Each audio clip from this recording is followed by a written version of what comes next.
Chapter 873. Goto Masayoshi could see that at the top of the burning bush, there was two fruits. On it, there were intermittent embossed lines surrounding it, some thick, some thin, some green, some red. That was blood vessels. His consciousness trembled violently. His thoughts and the veins in his blood vessels merged together, and he suddenly understood what the fruit on the bushes was. That was his eyeballs. At least in name they belonged to him.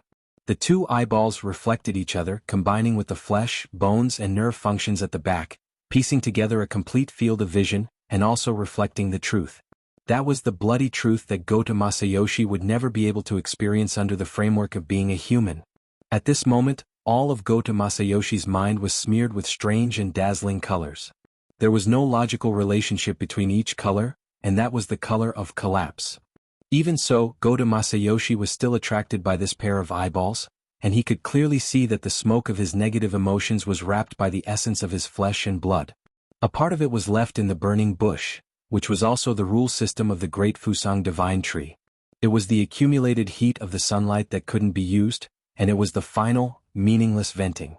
As for the other part, it was together with the people on the passenger terminal who were already seized by fear, together with this same color of emotional smoke. Under the drive of an invisible force field, it was thrown into the depths of the cloak, around Mr. Mo, and it was thrown into an incomprehensible level. Although it was incomprehensible, he finally saw it. The pitiful quality that belonged to him was twisted, torn, and completely evaporated in the cracks of the opposing rules. The last of his rationality ended here. Goto Masayoshi had no meaning left, and what was left was only the burning flesh, bones and nerves. And these very quickly lost the outline of the human organs in the flames. Only that pair of eyeballs, that were still filled with blood, were shaking in the flames, emitting a demonic light. And it was also at this moment that the passenger terminal finally rang with a scream. The heavenly citizens that surrounded the area were certainly a collection of violent people from Ban City, and there was no lack of ability users among them. But when this scene unfolded in front of their eyes, it still broke the nerves of quite a number of people. They had been soaked in fear for too long, and they just lacked a trigger that would allow them to collapse. Plop plop. In the chaos, some people were directly pushed into the lake, subconsciously struggling, and even dragged their companions down with them. 2 to 3 people fell into the water, creating a huge splash and also caused a slight wave on the shore. The undulating waves naturally spread along the embankment. Some of them even slapped a thick thigh covered in scales and fine hair on the side. A part of the deep purple mouth and a part of it and a part of it, a part. A part of the thin smoke flowed in and out as if there was a high temperature and poison intertwined. A part of it. A part. A part. A part. Thin wisps of smoke flowed in and out of the deep purple slit. It was as if high temperature and poison were intertwining with each other as the lava saliva spurted out. Ah! It was unknown who took the lead, but a group of violent people scattered in all directions. At the same time, more people were knocked into the lake, and as they struggled and screamed in the water, what little order there was fell apart. It's a little ugly. In the virtual ring venue, the Pope of the 100 Collections sighed, looking a little disappointed. No, it's very pretty. Constance Dollar continued the conversation with the Pope of the 100 Collections. This was not a deliberate bickering. At this time, among the various audiences who were watching this live broadcast, a considerable part of them were in favor of Ms. Dollar. What they were watching, of course, was not the chaotic and vexed heavenly citizens on the distant dock, but the entanglement and collision of Mr. Mo's cloak, and the forest of burning flesh and bones in the process. Both were creations of special rules. They clashed with each other and penetrated each other, but neither of them was completely successful. This was a confrontation at the transcendent level, but because it was a live broadcast, the corresponding turbulence in the abyss could not be seen. However, it was precisely this half-concealed, half-restrained wrestling that made it all the more obvious. Every audience member, or at least every extraordinaire, had their own guesses. The vast majority of them kept their thoughts to themselves, but there would always be people who would express a very special kind of expression. This Mr. Mo seems to be a gentle person. As a world-famous fashionista, Xiao Saito's voice was quite gentle, but the meaning was even more subtle. Don't you prefer the tough type? Someone asked. Xiao Saito did not mind and continued, don't you think so? Up until now, the Pope of the 100 Collections has exhausted nearly 40 rounds of rule changes, burning up the last bit of material carrier, but still unable to find out Mr. Mo's background. Is that so? The Pope of the 100 Collections laughed very sincerely. In Ban City, under the cover of the Fusang Divine Tree System, Mr. Mo can still control it to this extent. It's amazing. Fine control is only the most basic description. The concealment and concealment ability formed from this is the most amazing. 5 out of 7, 6 out of 7. After a few seconds of silence, Vice President Marin coughed. Gentle, what is the definition of gentle? Smiling, Xiao Saito stretched out his hand and drew an outline in front of him that was quite similar to Mr. Mo's. With Mr. Mo's ability to conceal his presence and restrain his psychic waves, as long as he doesn't want to show himself, the Pope of the 100 Collections wouldn't be able to catch his shadow even if he had 10 pairs of eyes. But he still showed himself. What? At least from what I've seen and understood so far, he's standing up for his subordinates and partners who are in trouble. He's providing them with protection and support, and he's not hesitating to put himself in danger. This way of doing things, isn't this a gentle heart? Xiao Saito's embellishment sounded very praiseworthy and high praise, but anyone who knew him well would feel a cold slippery snake wriggling in their ears and chest. How does the Pope of the 100 Collections do things? Even Dr. Pan could figure out the meaning behind it. Faint boos and laughter could be heard in the hall. Xiao Saito accepted it calmly. He didn't want to hide it anyway. He was 6,000 or 7,000 kilometers away from Ban City. No matter what, he wouldn't be able to get the first prize. In that case, it would be more interesting to make the situation more chaotic. But the problem was, would Mr. Mo, who seemed to have popped out of a rock, really do what Xiao Saito analyzed? Would the Pope of the 100 Collections and the Amaterasu Order under his rule believe in this judgment? Interesting angle. The Pope of the 100 Collections' tone didn't have any interesting reaction at all. The smile on his face had faded, and under his bald head, his entire face was indifferent. You might as well think of a few more good ideas like this. Just one, I can't entrust the foundation of Ban City to this so-called gentle heart. It was obvious from his words that the Amaterasu Order, or at least the Pope of the 100 Collections, wasn't too willing to go against this Mr. Mo in Ban City. As for true God Qianju, well, he might already be rubbing his palms together. At least for now, the Pope of the 100 Collections was still steering the ship, very quietly and honestly asking for opinions. Are there any other possibilities? Why would such a person appear in front of people at this time, at this moment, in this way? This is a question that I can't answer no matter how much I think about it. Why don't you all give me some suggestions? That's right, why? Intentional, unintentional, active, forced. These high-end ability users with rich experience could easily think of dozens or even hundreds of possibilities. But every possibility had to be supported by sufficiently solid logic. Then again, at their level, logic wasn't a necessary consideration. For example, the cause of this meeting. Gong Chi had already been dead for half a month. The Ability User Association had been searching for him all over the world, but there had been no progress at all. Suddenly, such a person had jumped out and openly displayed his deep suspicions. Moreover, it was in the territory of two top-notch extraordinaries. What logic was there to speak of in this? What do you think is going on? Dr. Pan tried to discuss with Tianbang again. But this time, Tianbang didn't join the conversation. Coincidentally, an order had entered his mind through the channel of the health pod. Major General Tian, the meeting hopes to understand the information related to the Blood Flame Order in the Jin Tong incident. Please be prepared to speak. 6 out of 7 was not enough. Was this a 7 out of 7? In the end, there were still people who couldn't stay idle within the restraint faction. The first thing Tianbang reflected upon was his own self-control. Then he considered on an even broader level. Mr. Mo's sudden appearance meant that there was nothing else he could do aside from the Blood Flame Order as a clue. The Blood Flame Order was a secret order. Actually, it had been a rather well-known organization in the inner world for several decades. Everyone knew the ins and outs of the order. There wasn't much meaning in digging further. But if he could solidify the relationship between Luo Nan and the Blood Flame Order, then the monotonous clues would immediately be plentiful and three-dimensional.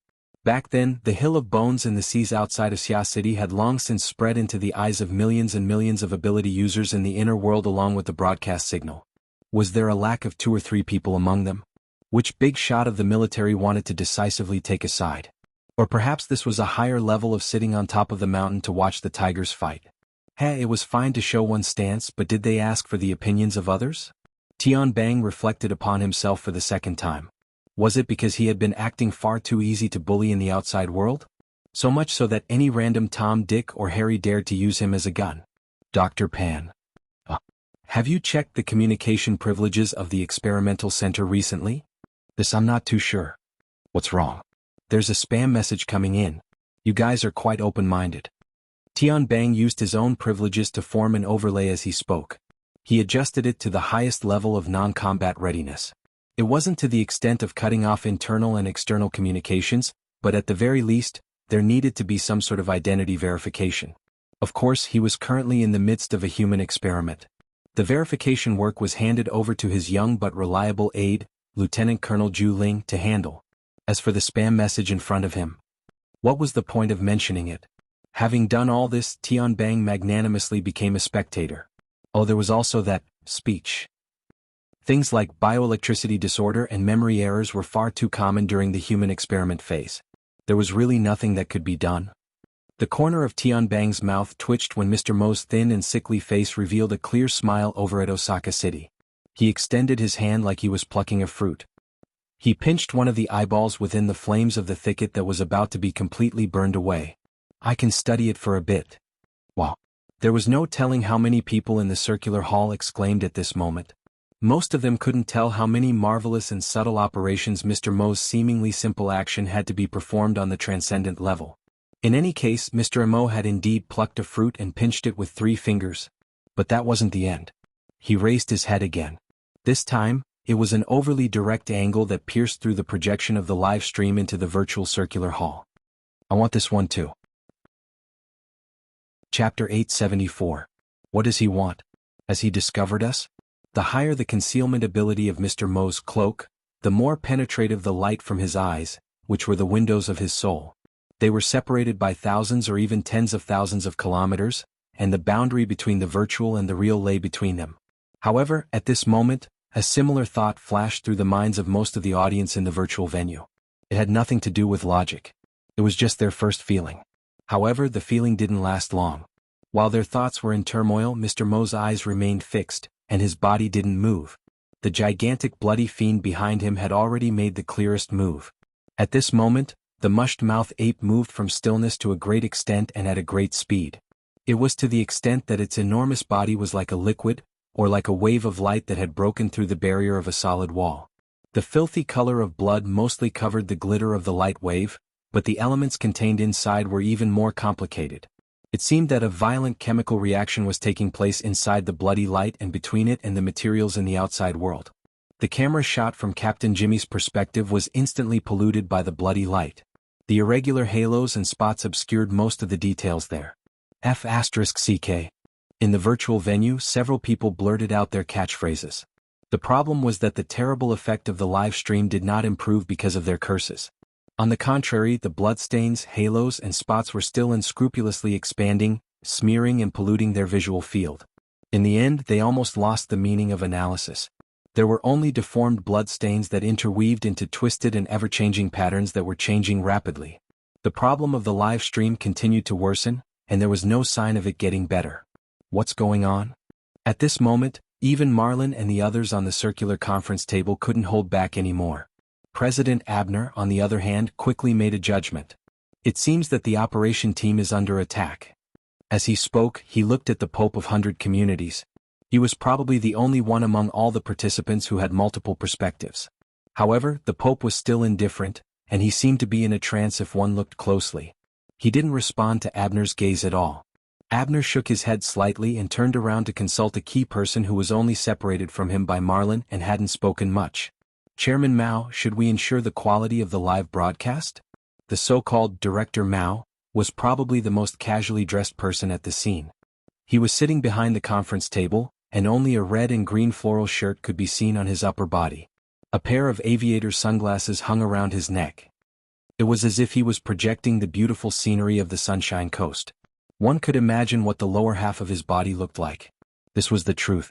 Not only was this Director Mao a veteran extraordinaire, he was also an independent director of quantum holdings in the secular world and the main liaison for the Deep Blue project.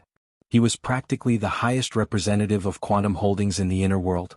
However, unfortunately, he was currently on vacation and was in the Gold Coast.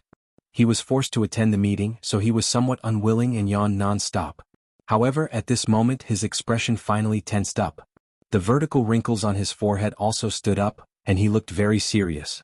That's right, we are now an operation team directly under the Apocalypse Laboratory and we have been attacked. This is a very serious matter. Director Mao was still describing the incident when someone interjected, "When will the live broadcast signal come back?" Director Mao acted as if he hadn't heard anything. The problem right now is the safety of the operation team members. Before he even finished speaking, the messy broadcast screen suddenly cut away from the blood-colored haze and restored the image of the Ban City passenger terminal in broad daylight. However, the perspective of the live broadcast had already undergone a clear change. The angle that belonged to Captain Jimmy and was directly facing Mr. Mo had already disappeared. To be more precise, it was in the form of a painting within a painting. It had shrunk to a small area in the upper right corner, and what appeared on the main screen was a side view from the lake surface to the terminal. From this angle, only half of Mr. Mo's back and shoulders could be seen as he sat in a wheelchair. There was also the ever-expanding anomaly that had already lost its flesh and was more like a translucent bubble of lava than an area of 20 square meters in front of him. *CK, what is that? The mushed-mouth ape? The answer was right in front of them, but none of the audience dared to confirm it. At this moment, the internal radio waves of the operation team in Ban City transformed into urgent syllables that appeared in the audience's ears. Captain, Jimmy, he's been swallowed. The formatted space structure has been destroyed. It's greatly weakened. Attempting to replace the main axis. Application denied. Deep Blue's platform location has disappeared. Apocalypse array. Blah blah blah. There seemed to be some sensitive word that the corresponding information had been masked. The following information was even more intermittent. However, the vast majority of the audience present possessed rich combat experience. They could make guesses and understand some of the situation. As it turned out, what Mr. Mo wanted was Captain Jimmy. A more professional term would be a high-end combat machine directly under the Apocalypse Laboratory, or even the most cutting-edge 7th-generation dynamo core. Generally speaking, the roots of Jimmy's operation team were still a tightly controlled secret. However, the present virtual venue was the gathering place of the world's strongest experts. There was still a considerable portion of people who understood the crux of the matter. Their gazes unconsciously turned towards Director Mao again. The latter also began to slam the table. Vile. If he could restrain his expression a little more, perhaps it would have been more realistic. Even Dr. Pan could see it. Deep Blue and Apocalypse are at loggerheads because of the 7th-generation dynamo core. So it wasn't just a rumor. Tian Bang wasn't too interested in this. He was more concerned about the details displayed in the live broadcast.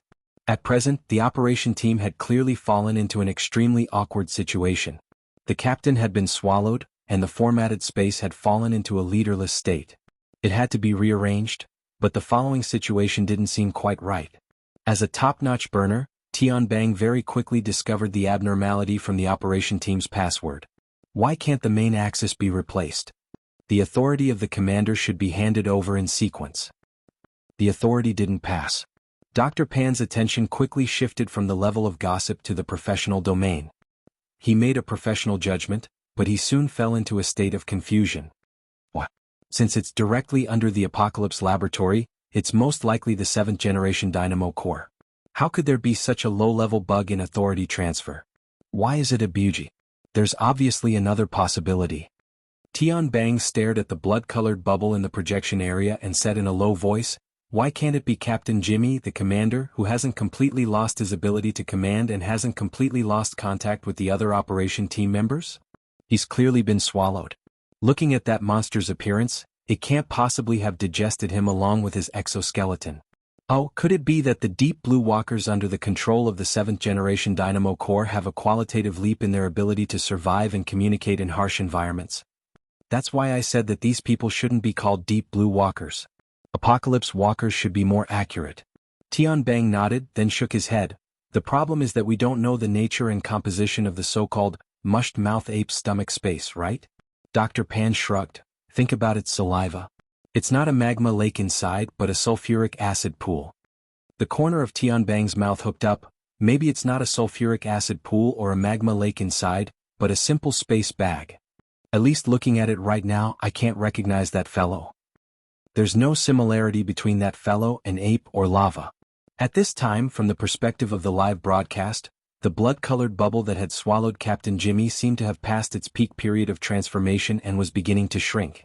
But its composition, at least in terms of density, didn't conform to people's logical understanding. It naturally became denser and denser. On the contrary, the blood-colored light was becoming thinner and thinner. Many times, a portion of the area would become somewhat transparent after a burst of undulations. It was like an illusory soap bubble. It seemed as if it could be blown away with a single breath. But the problem was that after the initial panic, the operation team had already begun a limited counterattack. All physical and energy ammunition were directed towards the blood-colored bubble.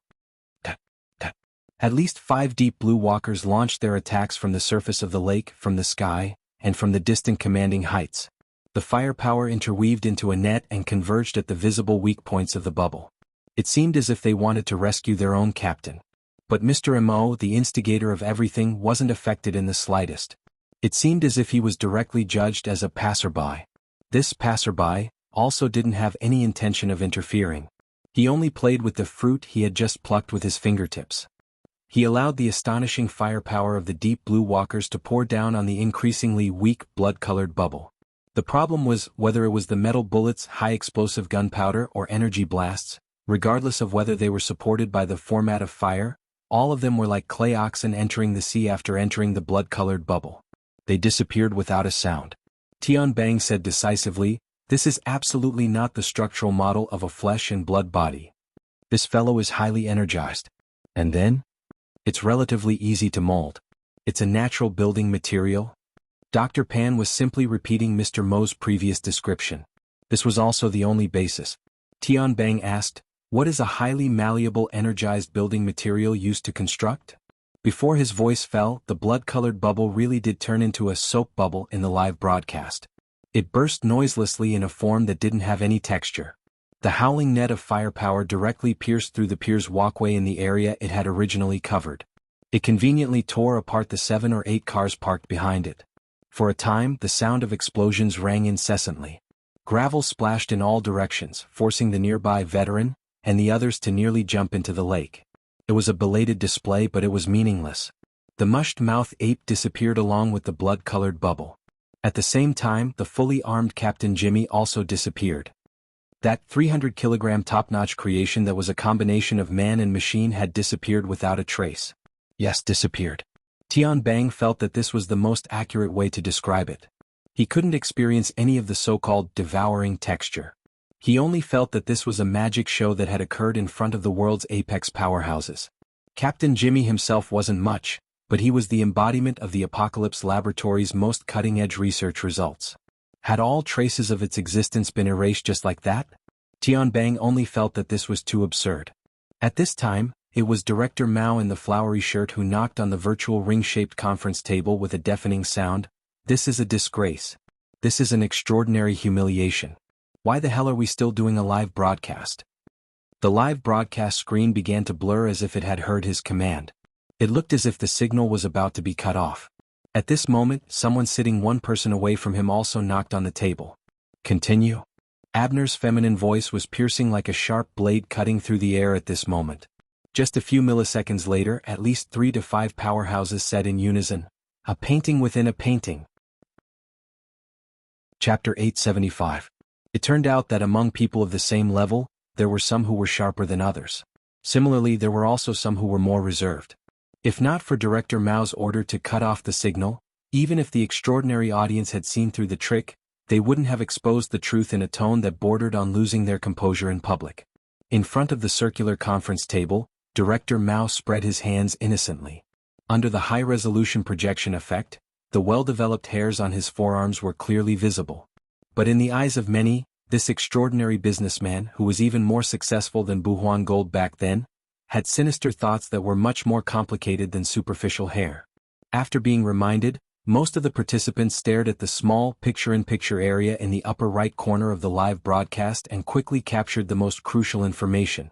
Captain Jimmy, who had clearly disappeared, had retreated to a corner of the live broadcast, but the filthy perspective that was presented in the form of a picture-in-picture was still there. It was still the same blood-colored spots that were twisted and densely woven. There was no entry point for analysis, but it was still changing and had some sort of vitality. This existence alone had already formed a contradiction with the reality that it had disappeared. And if combined with the goal that people had been discussing and scheming about, it would quickly transform into a predictable explosive point. Captain Jimmy had disappeared from this world, but he still existed. So where did he exist? Zoom in, zoom in. People like General Kenny, who had gone crazy, had already begun to bang the table and jeer, demanding that the live broadcast switch the small area of the picture-in-picture back to the main perspective. His request had not been met.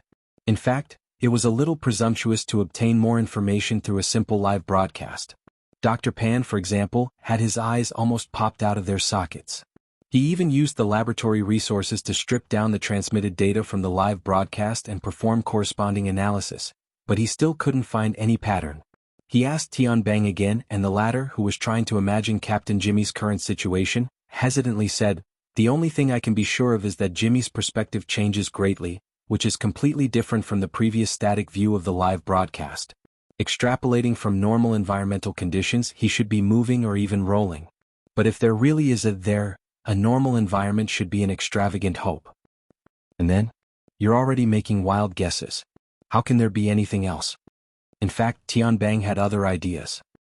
The changes in the shape of the blood-colored spots, including the brightness and dimming of the luminosity, and even the ripples caused by the signal interference, there should be some room for further analysis in the future. Perhaps it would be more appropriate to use the recently popular configuration theory? But no matter what, he had to have first-hand information. As for where the first-hand information was, it obviously depended on the provider of the live stream service. If Tian Bang could think of it, the others could as well. "Chairman Mao, what do you think?" President Abner returned to his usual feminine tone. He was neither too fast nor too slow, showing his respectful attitude. Director Mao didn't even blink as he replied non-stop, "I've said it before, this is definitely a vile incident. The Apocalypse Laboratories team stationed in Ban City was hired by the Star Alliance to take on the mission of attacking the cultists. Attacking them was undoubtedly a crime. As partners in all aspects of the Apocalypse experiment, we will communicate with each other. We must quickly reach a consensus and take action against this so-called Mr. M.O., who slaughters the innocent." It was rare that President Abner had the patience to listen to his long-winded speech, or maybe it was because Director Mao spoke too quickly, but he finally found a gap to cut in. "I'm talking about the picture-in-picture." Picture-in-picture? Director Mao appeared to be out of sorts, and didn't seem to be following President Abner's train of thought. The latter smiled and directly pointed it out. "Director Mao, Captain Jimmy's perspective is still there, isn't it? He seems to still exist in a certain area, and maintains signal contact with the outside world. Of course, we don't know if this is purely a signal from the equipment or if it's good news that both the human and the computer are still there. But before the results are confirmed, we should. In fact, everyone has more positive expectations." Director Mao looked around. Sure enough, there were only two types of people in the virtual venue: those staring at the live stream and those staring at him. These people cast the so-called positive expectations gaze at him. Their eyes were bright and burning. Speaking of which, when he voted in favor of sharing the live stream resources, he didn't expect this situation at all. After a rare second of hesitation, Director Mao followed Abner's rhythm with some reluctance. "It would be great if that's the case, but we don't have the information to support it at the moment." President Abner pressed close. "There will be. The Apocalypse Lab should have it. As a comprehensive partner, be it Quantum Corporation, the Deep Blue Lab, or the Ability User Society, we are all willing to contribute and jointly decipher this information." Director Mao's expression was solemn. The wrinkles on his forehead and between his eyebrows formed a cross again as he tried to find his rhythm. "Of course, we wouldn't have provided the corresponding live stream service otherwise. As everyone can see, the price is heavy. Speaking of which, at a time like this, the efficiency must be higher if we directly face the key issues and key people. Pope of the 100 Collections, what do you think?" This was an excellent shift of the ball, and the method of blurring the focus was excellent. The participants began to look in all directions and listen in all directions. At the same time, they paid attention to the size of the live stream as well as the topic of conversation in the venue, for fear of missing a crucial detail. The Pope of the 100 Collections was also smiling, but he also took a longer time to respond. "That's why I've been asking for everyone's opinion. Now that things have come to this, is Mr. M.O. being driven by a tender heart, or is he trying to declare something? Only by unraveling this riddle will we be able to take corresponding actions later on." Because of Director Mao, the livestream provided by Deep Blue, and the Apocalypse Lab, as well as the collected information and data, we might have found an opportunity to crack this riddle. Alright, it was back to square one again. Director Mao was sure that he had been cruelly surrounded, but he couldn't blame anyone else. After witnessing the unexpected harvest of the picture-in-picture, his greed had arisen on the spur of the moment, and it had aroused public anger. Again, who would have expected that Mr. Mo would actually make such a big mistake, and present the place that everyone coveted in front of everyone in such a manner? It was that place without a doubt, right? Up until now, all the heavyweight conclusions were just inferences. But the continuous changes in events, although not to the point of being a solid hammer, were still like the chisels in the hands of craftsmen, knocking down the originally thick and heavy barrier bit by bit, exposing the outline of the truth. From now on, all that was needed was a little bit of imagination to more or less sketch out the entire truth. It was precisely this little bit that made the high-end people present wary, but it also inevitably stimulated gambling-like expectations. At times like this, as long as they were a little bit earlier than others, Captain Jimmy, who was a little bit earlier, and the Apocalypse Lab behind him, thus became the target of everyone's jealousy. Director Mao couldn't cut it in time, and couldn't cut it, so he naturally became the target of focus fire. Now, apart from throwing up his hands, he could only say some strange words and mock himself.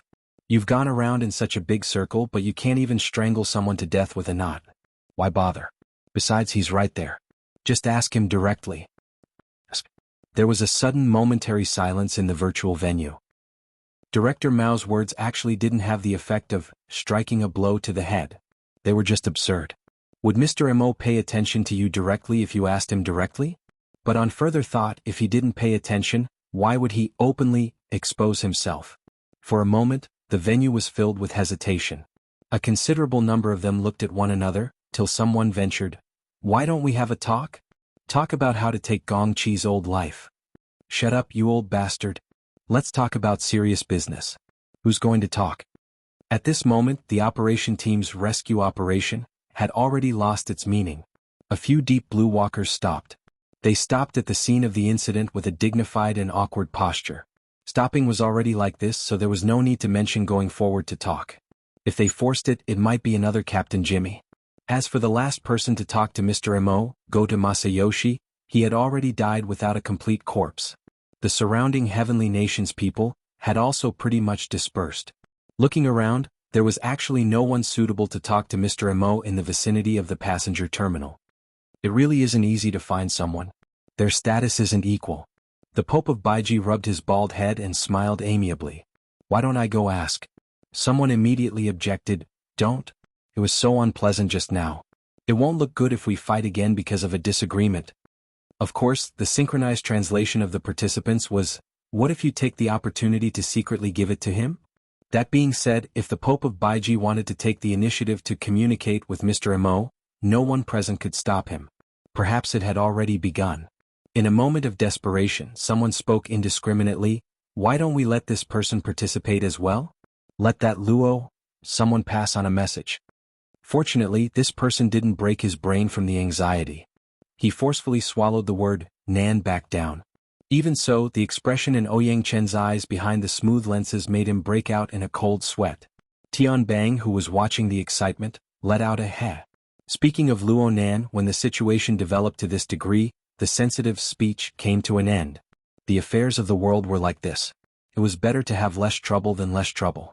Previously, the secret of the alternate space was guarded to the death. Quite a few people here hated that they couldn't gang up and attack. But once there was a gap, they all thought of playing tricks. To put it bluntly, they were all people with great families and businesses.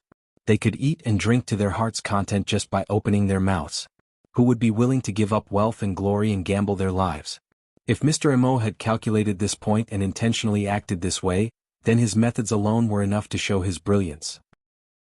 Just as he was pondering, he heard someone shout, "Oh, he's looking over again." The virtual venue was silent for a short period of time. A considerable number of people looked at each other and exchanged glances.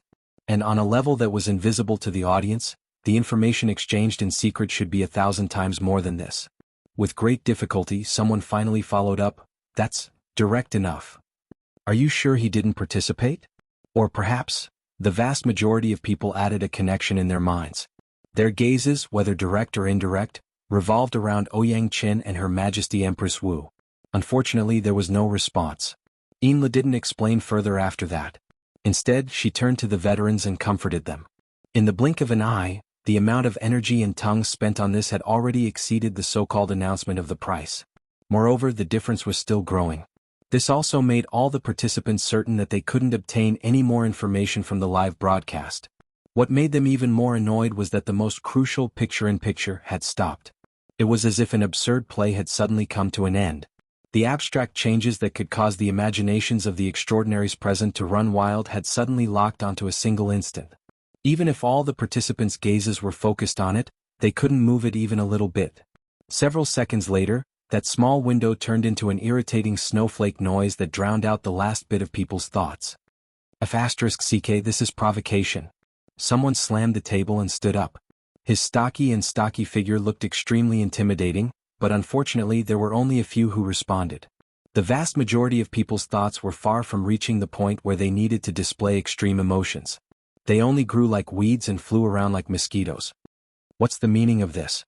Is he trying to show that he can control the transmission of information from the alternate dimension? Why is he in such a hurry to show this? Is he tired of living? Does he really want us to bid that alternate dimension? Cooperation and development? That's so smart. Is he overthinking things? Maybe he's simply saying this to that operation team, to the people behind them. He's saying that he wants to use money to redeem them. Inside and outside the venue, the interaction between many people and many levels continued to heat up. However, the significance of the virtual venue itself wasn't that important anymore. I need to reflect on how a mere appraisal meeting has come to this stage. Amidst the buzzing noise of the virtual venue, President Abner gently stroked the yellow beard on his cheek.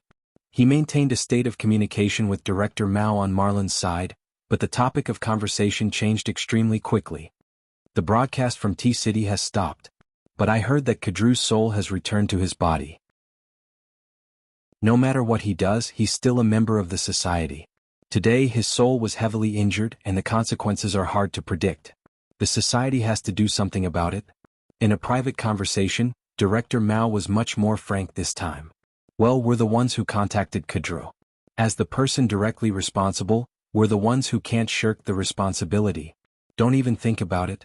We definitely won't let such important research material go. Is it Xianxia who's not letting it go, or is it Deep Blue who's not letting it go? We can discuss this issue after the meeting. President Abner laughed. Why do we have to discuss after the meeting? Of course it's not good to end it in a hurry. Why don't we take a break first? The last sentence was directly transmitted to the ears of every participant. Take a break? At present, the situation has already exceeded the scope of the original topic of the meeting. Due to the limitations of the conditions, there are still many people who haven't had the time to attend the meeting and participate in the discussion. For example, His Excellency the Priestess of the Order of Justice.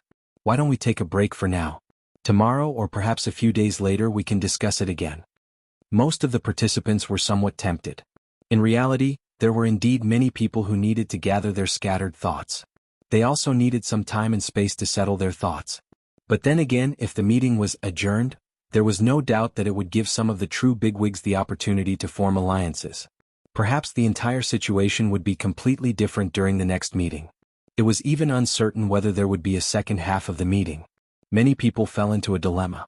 The problem was that as the organizer of the meeting, President Abner had sufficient authority to enforce this suggestion. The next second, before some people could voice their objections, Marlin, who had received a signal from President Abner with his eyes, knocked on the table. Then we'll take a break. As for the resumption time, we will inform you later. Someone cursed out loud. However, the broken signal connection turned all of this into meaningless nonsense. Most people didn't have the leisure to care about this. They needed to spend more effort to lock onto the truly meaningful information from this conference that had almost no conclusion. They also needed to use their own connections and other resources to search for the mine and dig out the real gold. Of course, for some people who currently had first-hand information, it would be even better if they could seize the opportunity to capture a new entry point. The plans of the higher-ups always needed to be executed by the people at the bottom. Right now, in the operation team at North Mountain Lake, Team Deputy Men had received the latest order. This order bypassed their direct superior, Supervisor Bai, who did not really fulfill her responsibilities, and directly took command through the internal authority channel. Lock the original format space, settings and captain's main authority. Activate full sensory mode. Until there is a clear change of command, maintain this state. Men confirmed his new supervisor. At the same time, he also confirmed that this old superior, who was slightly younger than him, was still in a bad mood. Therefore, he first opened his mouth to accept the order. After a while, he carefully added, "Supervisor Yen, currently the Apocalypse Array can no longer detect Captain Jimmy's signal. I'm afraid we won't be able to hold on here for too long." Yen Yongguo's voice sounded like he was chewing on ice. "I will activate the superior structure to give you the necessary support." "Aren't you in T-City? If it's consumed, care about what you should care about." "Yes, sir." Men subconsciously straightened his back, causing the entire Deep Blue Walker to buzz. At the same time, the 7th-generation dynamo core that was deeply implanted in his brain and spinal nervous system emitted a clear electrical signal. It actively connected to the archetype format hub of him and all the other team members around him. A layer of faint yet real and wonderful structure spread out from the distant void. It also seemed to be growing from the inside out. The two ends, near and far, resonated with each other and fused together at a higher level that surpassed the spiritual sea. In less than a second, Yin Yongguo's superior architecture had crossed thousands of kilometers of the Pacific Ocean, arrived at Osaka, and exerted its influence. However, this function was rather restrained. It was only a template with a weak stickiness. It helped the formatted space on this side, which was on the verge of collapsing due to the lack of the main axis, to do a simple splicing and gluing. At the same time, the missing structures that had been glued together formed an even stronger magnetic force between each other. Then he used this magnetic force to search for the signals of the main axis that had been cut off. As for whether it was useful or not, Mend, who was on the front lines, wasn't sure. It wasn't just because the signal was so weak that it far exceeded the limits of his perception.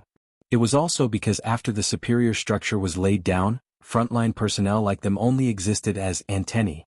They no longer needed to undertake the function of analysis. It should be useful. The long-range support of the Apocalypse Array consumed a lot of electricity. Men's active thoughts gradually settled in the deepest part of his heart until he entered an extremely quiet and pure state.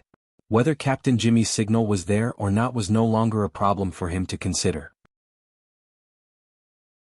Chapter 877. At the intersection of a certain residential area in Nade District, a black nanny van was parked by the roadside with its engine off. However, Hai Jing, who was in the driver's seat, was not idle at all. Other than answering phone calls, he was adjusting his schedule. When he finally had a chance to catch his breath, he looked at his watch. It was almost 5 minutes past the agreed time. He sighed and made another call. "Emoya. Open the door." The door at the back opened, and Emoya stepped in with her handbag and sat in her seat. However, the other seats were empty. She and Hai Jing were the only two people in the car. Emoya tied up her hair and asked, "Where are the others?" Meng Fei took them to the venue first. Unlike some people who are 10 times lazier after one trip to the music festival. "By the way, is there a guest at home?" "Home? I saw people coming in and out of your house. Who would come to visit in the middle of the afternoon?" "A bunch of annoying people. Let's go." It was rare for Emoya to be agitated. Hai Jing didn't ask any more questions. He started the car and changed the topic. "Just now, the company's IT department came to ask about a bug in your personal information retrieval system. It's probably a bug in the SCA's debugging system. Next week's event won't be easy. I happen to be working there, so why don't you let me know?" "Emoya?" "Got it." Emoya's irritation clearly continued. Hai Jing felt a little strange this time. He couldn't help but turn his head and wanted to ask, but he saw a slender figure coming out of the residential area from the back window. "Ruiwen is going out too? It seems like there's an activity at school?" Emoya opened the carriage door and called out from afar. "Ruiwen, come here." Ruiwen, who was dressed in the school uniform, maintained her silence. She moved over to the side of the car and only replied with a big sis Emoya when she heard Hai Jing's greeting. "Brother Jing." His words and tone were exactly the same as Luo Nan's. Emoya put on the demeanor of an elder sister. "Ruiwen, go to school? I can give you a lift on the way." What kind of activities did the school have on Sunday afternoons? Also, how was it on the way? Hai Jing felt that something was amiss. He quickly calculated the route in his mind, but in the end he could only form a large triangle on the map. However, as a manager she had to solve this problem. He also smiled at the thin and somewhat autistic girl and beckoned her to get in the car. However, Ruiwen didn't appreciate it. No need. After simply spitting out these two words, Ruiwen bowed in this direction. She was polite and distant and then directly walked away. Hai Jing raised her eyebrows. Acting like an elder sister, huh? It's because you're here. I have a good relationship with her. The little fellow is independent, so you don't have to worry about her. Yeah, he's just like his brother, a liar. Hai Jing was confused by Emoya's words. The only thing he could be sure of was that Emoya was currently in a bad mood. It was best not to provoke her. The nanny van started moving, and Hai Jing soon realized that there were many other cars that started moving at the same time. There was one in front and two behind. They were all very sturdy models of the same model, sandwiching the nanny van in the middle. It was fine at first, but when they left the neighborhood and got onto the main road, Hai Jing's nerves tensed up. Is this kidnapping? Emoya snorted. Bodyguards. Hai Jingdo forgot to drive and turned his head to ask, Emoya, which big shot has booked you? I hope that's the case. Emoya's words had just left her mouth when the car in front suddenly slowed to a stop. The car behind followed, activating the safety distance control function, and the nanny van was stuck in place. Hai Jing only cared about turning his head to talk. He fell forward due to inertia, and his ribs hit the steering wheel. Under these circumstances, he really didn't know whether or not to believe Emoya's words. Isn't this kind of bodyguard a bit too rough? A knock on the window rang out, and a tall, thin, and vigorous figure appeared outside the driver's seat. He had a familiar face. Hello, Mr. Hai Jing. Are you free? Hai Jing's ability to recognize faces was quite good. After staring blankly for 2 seconds, he recalled a string of memories from the depths of his heart. Last year's university birthday, the municipal square, the first performance after signing a contract with the band Mountain Creek, the extraordinary person in the underground passageway. Of course, there was also the close relationship between this person and Luonan. He remembered that when he first met Ruiwen, this person seemed to be there as well. Me, Mr. Qin? It's me, Qin Ikuan. Qin Ikuan greeted him through the car window. We meet again. I've just been hired to be Mrs. Emoya's full-time driver. Please take care of me in the future. Hai Jing clearly knew that the matter wasn't that simple, but he still asked a very stupid question. Who hired you? You can think of it as Luonan. Emoya replied from the back seat. It felt more like a sigh. The nanny car started up once more, and Hai Jing had already switched from the driver's seat to the front passenger seat in a daze. As a manager, he wanted to get to the bottom of things, but he didn't know where to start.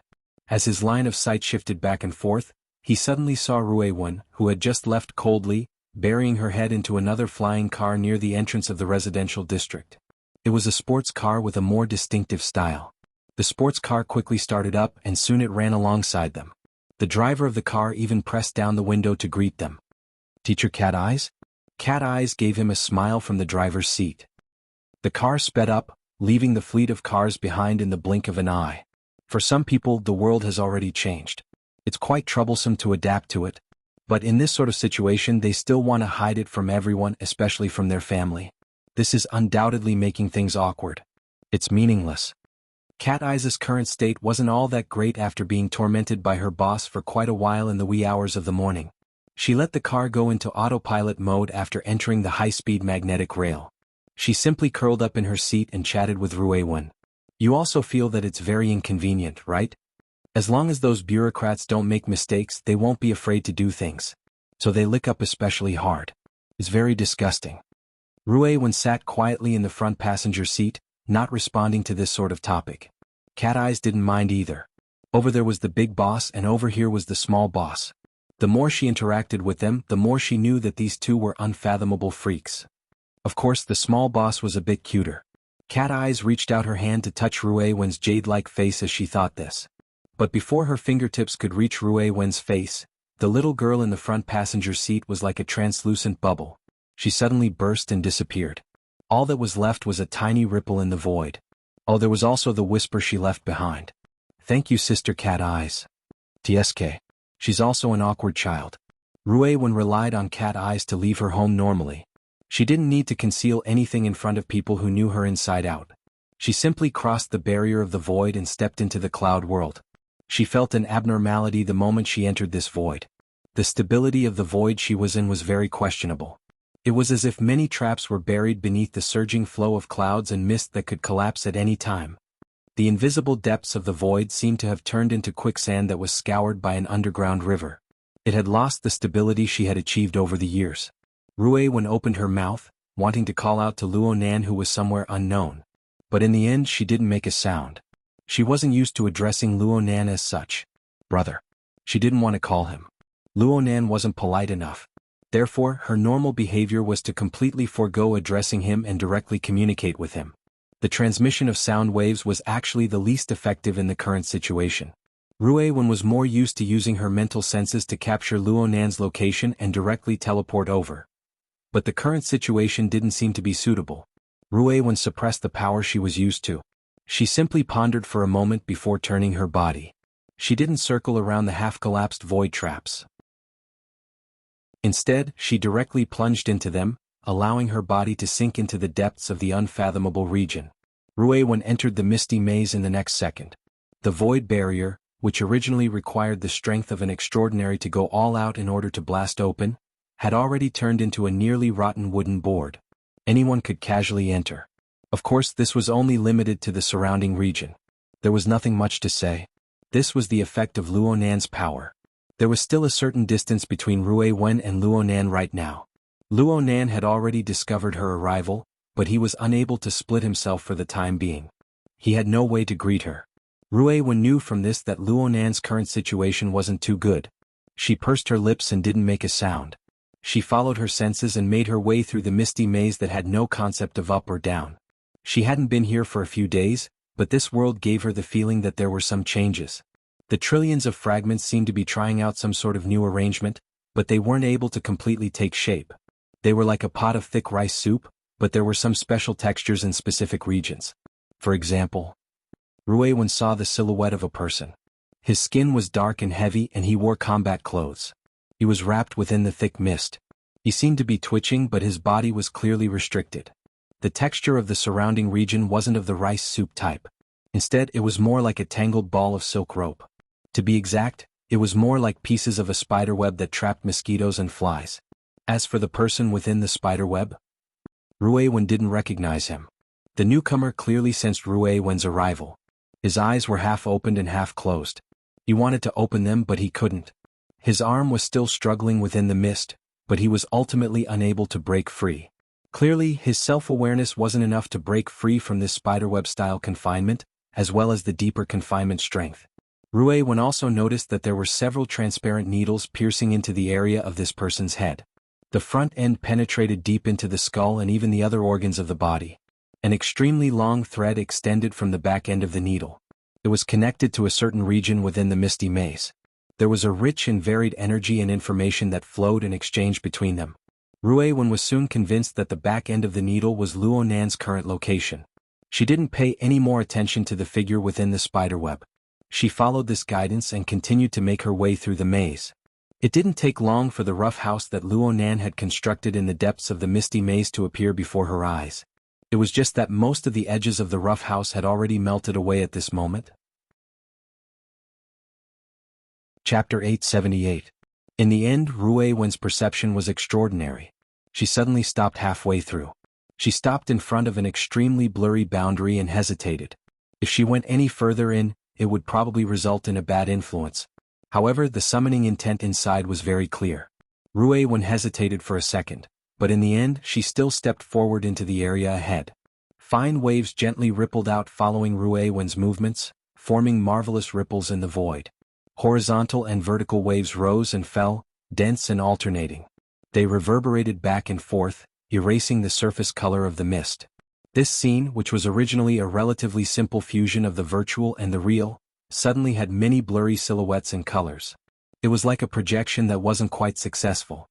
Layers and layers interweaved together. Ruiwen also saw that there were a few structures that were already relatively clear. They were similar to mountain peaks, rivers, buildings, and even more refined vehicles. They suddenly collapsed, and then they were reconstructed under the push of some sort of continuous but relatively chaotic force. It was just that there was already a clear difference from the scene before her. And so, Ruiwen knew that Luonan should have some new ideas and new harvests in the construction of his sandwich domain. but she could tell from this part of the scene that his results were still relatively weak. The boundary between the real and the imaginary was not clearly sorted out. It was quite sensitive to external stimuli, and its internal structure was not clear enough. It lacked stability. As the sole designer, Luonan didn't seem to be ready yet. In fact, Luonan's gaze was always focused on Rui when after she entered this area. He attempted to analyze her deeper nature in order to make this area better accommodate her existence. Ruiwen was very happy to cooperate, but Luonan's ability was truly insufficient to complete all of this in a short amount of time. Luonan gave up after a few adjustments. Ruiwen also took the initiative to restrain her energy and adjust her state. She made herself closer to nothingness in order to avoid bringing even greater stimulation to this area. And so Ruiwen entered the space of the withered tree. This space completely imitated the structure of the withered tree of the real world. It was as narrow and small as the real world was. Though it was narrow and small, the structure of this space looked much more stable with the blueprint provided by Luo Zhongheng. It was no different from the real world. Ruiwen found Luonan without expending any effort. Right now, Luonan was in the resting room at the lower level of the tree hole space. He sat on a circular seat leaning against the wall with his head lowered. His breathing was long and drawn out, but an unstable situation would occasionally appear in the middle of it. His back was bent, his arms were crossed, his legs were crossed, and he was sitting very openly. However, if one looked closely, one would find that the structure of his body and the details of his movements were very unnatural. As he breathed, many parts of his body appeared stiff or distorted. In front of him, there was a pile of metal components, all of which were exoskeleton configurations. They were in a mess and were not taken care of. Bloodstains could also be seen in the messy pile of spare parts. His injuries are very serious, Ruiwen stated the facts directly. Yeah. Luonan gave a simple response, but he didn't raise his head. In fact, his spine was injured and normal movements were extremely strenuous.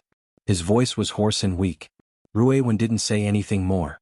She just walked forward, and her slender and slightly cold fingers lightly rested on Luonan's neck. She made a slight shift and she detected many areas of swelling, collapse, and even deeper and more serious injuries. Luonan was immediately unable to maintain his deep state. He shouted loudly, "Stop touching. It's itchy." "It hurts?" Ruiwen's fingers lifted up as if she had been electrocuted. She froze there, not knowing what to do for a time. "Yes, don't worry. I'm super sensitive right now." Luonan hissed as he spoke. His entire body was trembling. Right now when he opened his mouth to speak, his entire internal organs twitched slightly. However, there were some things that needed to be explained clearly. The main thing is that the perfect body created by the lamination interference isn't that easy to bear. It was so fun to bully people just now, but now the backlash is life-threatening. I'll help you reposition it." Ruiwen didn't participate in Luonan and Dean Wan's academic research process, so she didn't really understand what a perfect body was. However, she discovered that there were over a dozen bone fractures on Luonan's body from her rough observations just now. His internal organs were also displaced and damaged. If Luonan was a normal person, he would already be struggling for his life in the ICU. Luckily, Luonan was still able to laugh. He really was laughing. "Wait a moment. Let me memorize everything first." Ruiwen still didn't understand. The injuries are quite serious, but these are all the consequences of having an incomplete exoskeleton frame. Not this pile. This is what I stripped off the body of the fellow outside. Cold sweat was dripping down Luonan's cheeks, falling onto the gaps between the exoskeleton fittings. There was even a thin layer of dust on top of these fittings. He nodded with his chin. "It should be these. Master Shou used the rib bones of a ghost ox to process them. Their toughness and transformability are pretty good, but their strength is a bit lacking. Right now all that's left is a layer of dust. I relied on this toy to forcefully push myself to the perfect body. But right now there's only this bit left. It has absolutely no value as a reference, so I can only rely on myself. I need to memorize all of the injuries. I need to see where the problems are. Only then can I fix them. I don't want to fall into the same pit next time." Ruiwen frowned slightly, but Luonan gasped for breath and continued speaking. "Oh, my nervous system is preserved quite well. And right now I'm quite excited. This is the best opportunity. I've prolonged this state because I need to seize the time to record all of the feedback from my intuition. I feel like everything is going to be a mess when I return to my suppressed state. You're here just in time. Help me out as an observer. We'll compare the results later. If you remember clearly, then you'll earn. But if you don't learn from your mistakes, then you'll suffer a huge loss today. Ruiwen could see that Luonan was indeed in a rather excited state right now. Though his injuries were serious, his mood was quite high, so much so that he was especially talkative. But the more he was like this, the fiercer the suppression effect would be, and the more severe the consequences would be. In the end, she wouldn't go against Luonan's intentions. She pursed her lips and stared blankly for a few seconds before nodding in agreement. Luonan grinned and projected a work area. Many important details had already been recorded on it. There was also a simple drawing of the human body. The words and text were combined, matching one to the other. Clearly he had spent quite a bit of effort. Ruiwen used her unique sensing ability to understand Luonan's body and soul frame. Her understanding of Luonan's body and soul frame was not inferior to Luonan's. She knew Luonan's progress with just a glance. He could even find some deviations from his own senses, so he pointed them out one by one. Her ability to describe was quite bad, but Luonan was quite alert. As long as she pointed to a location, he would be able to quickly correct it without needing to say much. Oh, this nerve cluster. I didn't even notice it. The relevant area is numb. Luonan gave her a thumbs up. You've written the words very properly. Clearly, Luonan strove to construct a relaxed atmosphere. It was just a pity that Ruiwen's sharp perception could easily cut through all of his disguises. You've worked hard. How can it not be tiring to be injured? It must have been really good in front of you. What I'm saying is, Ruiwen needed to think about what to say. You've been working very hard with me here. Luonan didn't find her words strange. It was just that when he wanted to console her, sweat soaked into his eyes. His eyes were unbearably dry, and he cut a rather sorry figure for a time. Ruiwen immediately reached out to help him wipe it away. Her fingertips didn't touch his pupils, but a cool and refreshing feeling pervaded the air. This move is called sword energy eye cleansing, right? Luonan continued to liven up the atmosphere, then he explained, you've seen the structure outside. It's true that it was quite tiring to bring you in this state, but your control is excellent. It's much better than I imagined. Plus, I wanted you to come over for the sake of continuous improvement. Right now we're in the stage of collecting data and endlessly experimenting. Speaking of which, do you understand the structure inside? A little bit. It's really troublesome. You've been injured all this time. That's not the right way to describe it. You should say that the existence of this half-baked domain is a constant burden for me. But you need to see that the benefits inside are enormous. Luonan needed to give Ruiwen an explanation of the current background. Have you discovered yet? Right now, the core of the domain I've set up around the dead tree is solid. Even though it's also a sandwich biscuit, it basically continues with the balance that you saw last time. I'm talking about relative balance. But the outer region is something I've set up on the spot. Let's call it virtual reality for the time being. It's basically pieced together randomly. But there's really no other way. If I don't do this, a lot of messy energy won't be able to leak out. In addition, I need to use this to deceive people. I need to deceive a lot of people. Ruiwen immediately thought of the outer region, the fellow who was entangled in the spider web. It's just one of them. A test subject. I won't go into the details. In short, I've already become the target of public criticism due to my not-so-smart actions this morning. Many people want to pull out my tendons and flay my skin. I definitely can't beat them head-on, so I'm using this method to trick them. Yeah, I'm trying to trick them. You're using this? Ruiwen showed a rare display of straightforward doubt towards Luonan. Cough. You can't really win people's trust, right? Right now it really doesn't look good. The logic is chaotic, the rules are incomplete, and there's even some messy interference of consciousness. Luonan was a bit embarrassed. Forcefully integrating them into the void world is really difficult for people. The backlash is also quite fierce. However, we still have opportunities. There are conditions. For example, the recoil is quite sufficient. You've seen your big brother's soul cloak, right? There's also the spider web altar. Right now they're endlessly gathering redundant consciousness resources from the sea of consciousness for my use. They're even extracting energy from the abyss region. But it's very messy. Ruiwen hit the nail on the head. This is just like a large-scale biological brain array in the cloud. I still haven't sorted out the core architecture on my side, and there aren't many usable computing nodes.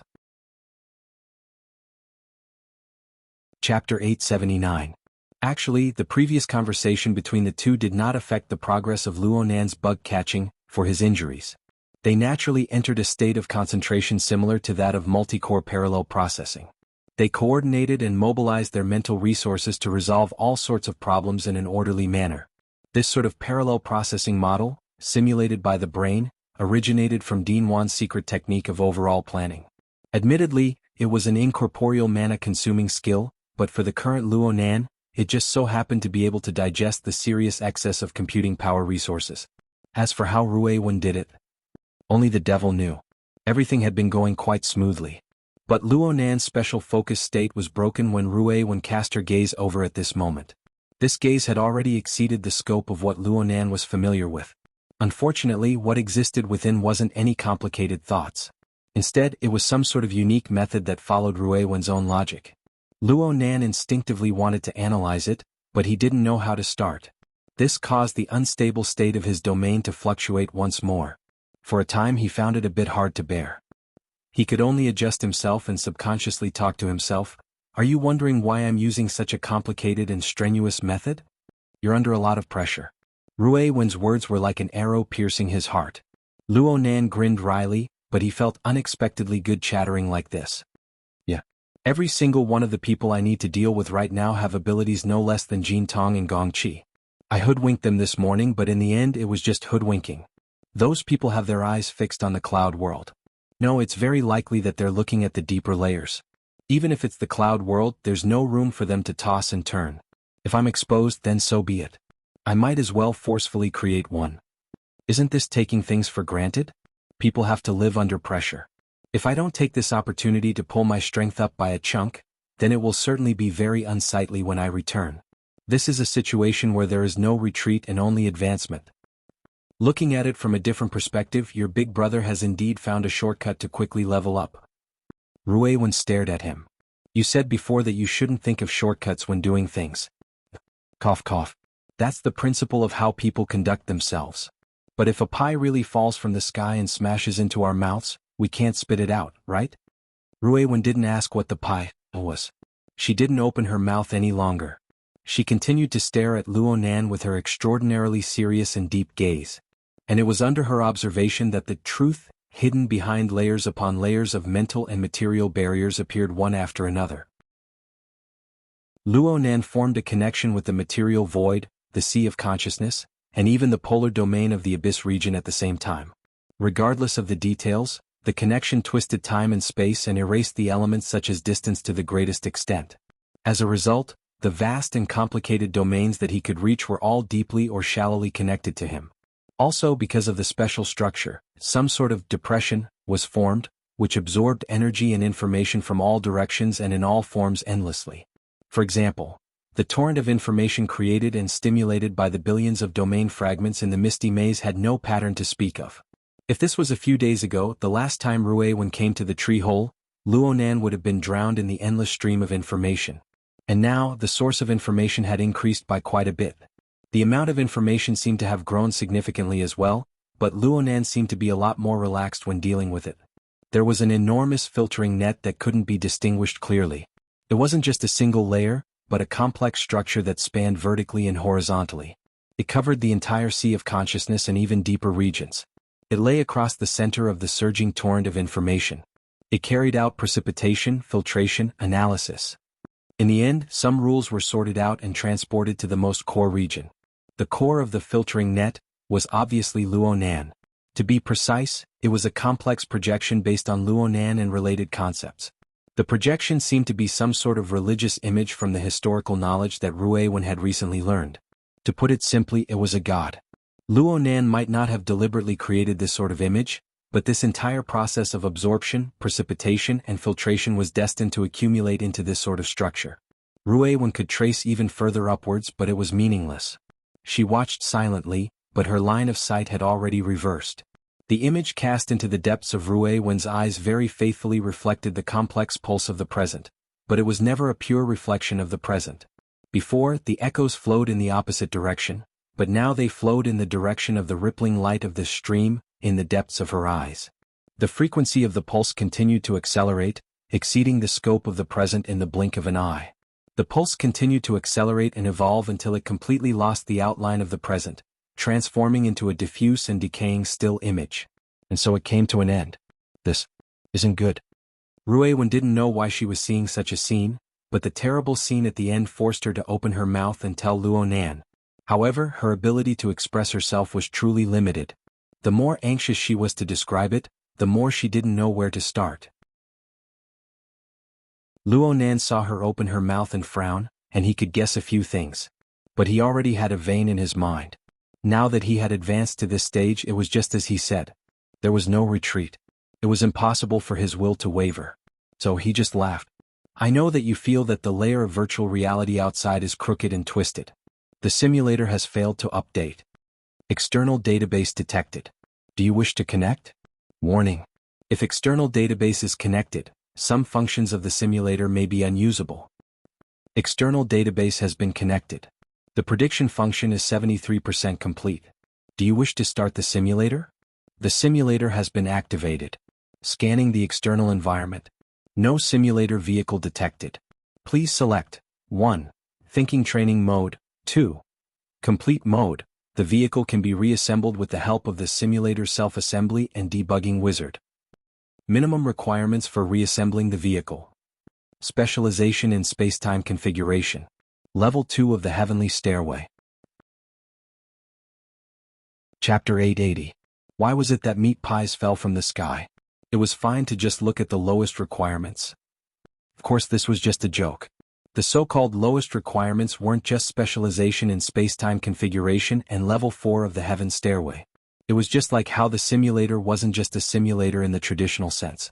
What is this? Ruewen asked. This was a matter of course. The interface that suddenly popped up in the information window was filled with alien characters. Anyone would be confused. Luonan had said before that he needed Ruewen to understand more about the situation, so there was no need to hide anything. At most, he would omit a few details that would take a lot of effort to explain. You can think of it as the inheritance my parents left behind. Oh no. One of the precious treasures they left behind. Of course, it also belonged to my grandfather. Remember what I told you before? There are many traces on our planet that belong to a certain or even multiple advanced civilizations. Looking at it from the current situation, even though grandfather and mom and dad can't be considered true pioneers, they are extremely powerful discoverers and translators. They excavated many resources that originated from advanced civilizations and transformed them into resources that we can use. The treehole space we're in is like this. The mist maze that hasn't been successfully developed is like this. The virtual brain system you see right now is also like this. You can't understand the characters on it, right? There's nothing I can do about it. It's an alien language. Speaking of which, the virtual brain system is far too complex. I haven't completely understood it yet, so I won't go into details for now. Right now, all you need to know is that I just activated a new function from within. It's extremely useful for the current situation. Ruewen was the best listener. She didn't utter a single word during Luonan's long speech. She just listened attentively and watched attentively. It was as if Luonan was the only person in the world. There was no need to doubt that she would miss a single shred of information. Luonan gestured to Ruewen to shift her gaze from his face to the projection area. The virtual brain interface. The central virtual brain galaxy had a structure of millions and millions of stars. It was very complex and dazzling. The outer satellites, especially the exoskeleton system that represented personal equipment, also involved many layers of explanation. Luonan just skimmed over them. Luonan's fingertips and Ruewen's line of sight finally fell upon another satellite, which was the outer space flying ship. A few days ago, the lonely, dark body of the starship had simply circled around the central virtual brain galaxy, in silence. No matter how hard it was stimulated, there was no response. But when Luonan passed the 100-year sequence general education test, as well as the additional offline test, perhaps more importantly, after Luonan made contact with the Sunwheel Hell in the distant deep space and experienced the baptism of its flood of information, the unreadable state of this satellite was gone forever. At this moment, although the spaceship in outer space was still dark and lifeless, a certain area in the middle of the spaceship was electrified. The light in the area was passing through some of the portholes on the spaceship, turning into fragments of different shapes and flowing out. Amidst the twinkling lights, a relatively complete functional area appeared, the reflection of it. Oh, this area appears to be mini and empty, but it is actually operating normally. Although I can't see its internal structural components too clearly, it is still extremely precise and tight as a whole. It may be illusory, but the way it operates is real. It belongs to the reality of the material world. It's a virtual physical system. Luonan's telepathic thoughts linked with the external neuron, driving the image on the projection to enlarge endlessly, focusing on the sole light source of the spaceship in outer space. As his cultivation continued to rise, the precision of his perception and control over this area continued to rise as well. From a visual perspective, they were like two astronauts walking in space or ghosts floating in the starry sky. They approached the spaceship in outer space ceaselessly and then seeped inside. This area within the spaceship wasn't too spacious compared to the overall structure. The environmental layout was also relatively simple. There was only a single piece of integrated equipment that occupied an area of about 10 square meters. All that was left were the corners. The integrated equipment was like a large beetle lying on the ground, with its head and tail cut off. At the relatively wide front was an arc-shaped interface. Right now, it flickered with the radiance of information. Large amounts of text and diagrams, as well as the constantly switching map and various non-optical imaging effects, made all of this exude a lifelike professional style. Perhaps at this very moment, in a certain corner of the universe, there was such a piece of equipment. It was controlled by some bizarre intelligent life form, carrying out its functions and missions. Luonan constantly fine-tuned the angle of the projection.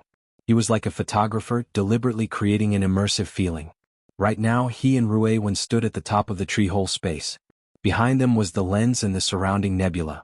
And in front of them was the enormous piece of equipment, even though it only existed within the mini-spaceship of the virtual brain system. Luonan was the operator. He had already found the relevant content from the large manual of the virtual brain system.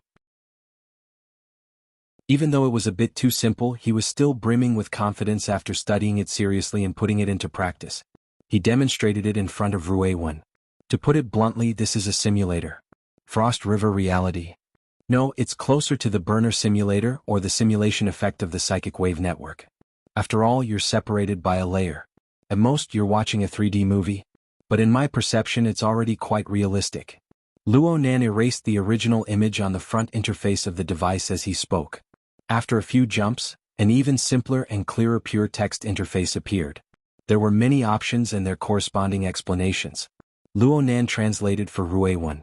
Truth be told, using the secret text of the word me, to sense it was impossible for him to be confident and elegant. He could only make do with it. This is the level selection page of the simulator. There are a total of 4 options.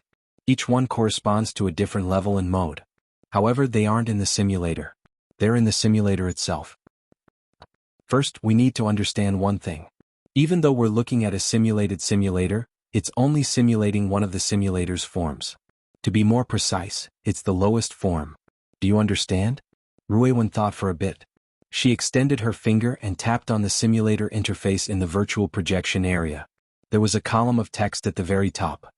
If you choose this option, it will be a beetle. If you choose another option, it will have a different appearance.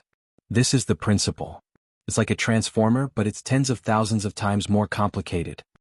Luonan extended his hand to touch Ruewen's finger. He tapped on the first option as well. I named this option Brain in a Jar, in accordance with Earth's language habits. Chapter 881. Just listening to this name is enough. As for the effects, I just said it. There's no essential difference from the ones on Earth. It's just a mechanical instrument. It builds a limited space. In the extreme, you just need to soak a person's brain inside. It mainly targets the body and soul framework of humans or other higher intelligent life forms, especially the brain and nervous system. Through electrical signals and other stimuli, it deceives the sensory neurons and creates a fake environment for people. Of course, it suffers from many restrictions. Even if it uses digital technology to construct a virtual physical system, it will only be an imitation of the local laws of space and time. In essence, it is only an illusion that acts on the brain. Some even require the active cooperation of the participants. It's clearly impossible to use this model in actual combat. At the very least, I have no way to install a virtual helmet on the heads of extraordinaries. Luonan said a cold joke, but Ruewen didn't know how to cooperate. Her expression was serious but calm. Ahem, but the advantage of this emulator is that it's a relatively good editing tool. As long as there's enough data, as long as the data is sufficient, the computing power is sufficient, and there's also the power supply. It can edit a very good setting and even a script. It can create a virtual Earth or even the universe. Theoretically, it is feasible. On a smaller scale, it can be used for ordinary games and training. On a larger scale, it can be used as a higher-level simulator to perform deep calculations and deductions. The most important thing is that if there is a script that has already been edited by someone before, it can be stored and used on the spot. Luonan extended a finger and soon brought up the front interface. He brought up the image of a certain planet that he had personally experienced. It was the background setting of the offline test question. The script is quite amazing. It's extremely close to reality. It belongs to the reality of that higher civilization. It can be used as a reference, but it's just a reference. It can't be used alone. The plot of the exam script is too obvious. It doesn't seem like a normal plane waiting to be excavated. Luckily, there are many choices within the downloaded offline test module. I need to synthesize them. Ruiwen knew that the reference Luonan spoke of was referring to the misty haze-like projection illusions outside. The elements were quite complex. It looked like Luonan had already begun experimenting in this area, but the results weren't clear. Luonan could see part of Ruiwen's thoughts. He continued to explain awkwardly, "There's really nothing I can do about it. My sandwich domain was created by compressing and piecing everything together. It wasn't easy for me to achieve a balance, but that was only an approximate solution in an ideal situation. It's just like the mathematics questions you're learning now. The formulas and constants used are all limited to practice and exam conditions. They don't take into account the real parameters of the material world. Don't expect to come up with anything convincing on this basis. However, if we don't care about the authenticity of the material plane, its settings are quite sufficient. The one outside, Captain Jimmy, is currently trapped in the script. I've even mixed a lot of elements into it. Coincidentally, he's implanted a very high-level dynamo core so he can help test it out. The prey that was trapped in the spider's web and sleeping very lightly? Ruiwen understood. She looked seriously at Luonan and nodded seriously. Luonan couldn't help but extend his hand to stroke the little girl's hair. He enjoyed the smooth sensation of her hair, and at the same time, he justified himself. The current situation is much better. I can utilize an extremely abundant amount of computing power resources. I can optimize things from before. But it's still a domain, after all. I can casually optimize and reorganize it. If something goes wrong, I won't even have time to cry. That's why I need to find a simulator, first. The circle outside, aside from being used to deceive people, is also used for this purpose.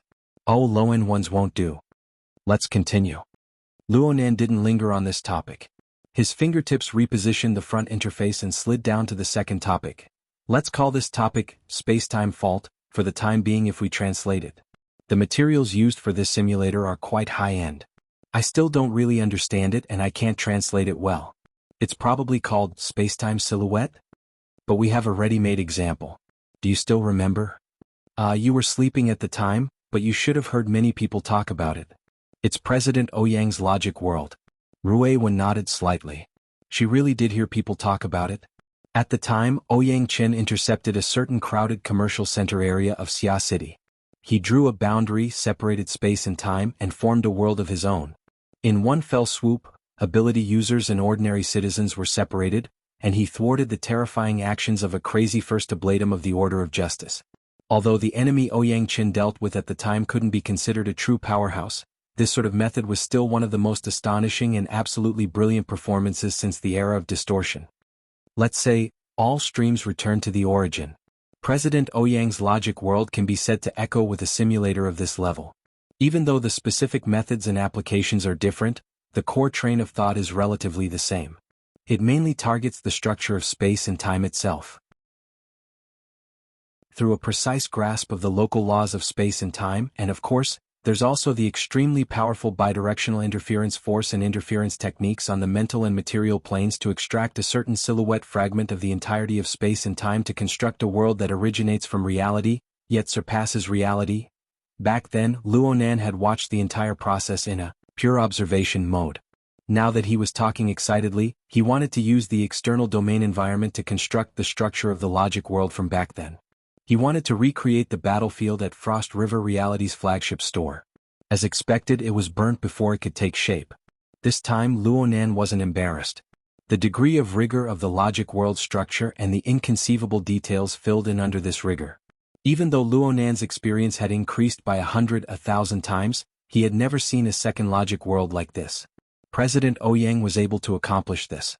Aside from his profound attainments, he relied to a considerable degree on the psychic wave network that covered Xia City. He also relied on a high-precision grasp of the network's coverage environment. It was impossible to successfully recreate the logic world based purely on impressions. Plus, although the logic world was good, it wasn't practical for Luo Nan. Consumption is one aspect. Due to this method, what is intercepted is an instantaneous fragment of the local spacetime, forming a fault. The logic world itself is affected by the interference of space and time. The structure space and the time it can be maintained are limited.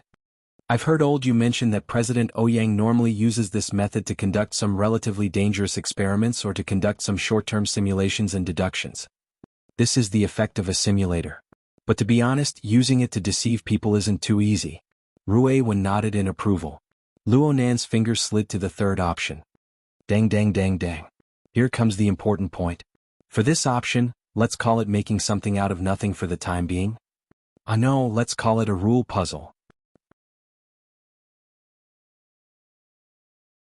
Chapter 882. Luo Nan continued to follow the order of interpretation from before. After translating the options, he pointed out the materials used for this level of the simulator. This is easier to translate. It says that the raw materials used for processing are the space and time we reside in itself. Even though he had already experienced it once, suddenly speaking such big words gave him a very reckless feeling. Ruiwen didn't laugh. She had an appearance that made sense. Luo Nan felt that he couldn't stay calm anymore. He could only cough once to wipe away the awkwardness that had arisen once more. He also maintained his elder brother's dignity and continued to operate on the front interface. Luo Nan was different from just pointing at the first two items. He opened the third item's secondary interface. The first item was densely packed with explanatory text. There were a few complex diagrams mixed within. There were also formulas and the like. Luo Nan had already researched this before. The large sections of explanatory text here weren't very friendly to a half-baked translator like him. They also exposed his shortcomings in the area of pure theory. This wasn't something that could be made up for in a short period of time. So he quickly skipped over it and entered the more complex, continuously changing and completely unfixed graphical interface. What you see right now and what I perceive in the system are actually two different things. Just like how the material world we see is not the same thing as true existence. I can use my mental senses in the system to capture even more dimensional structures.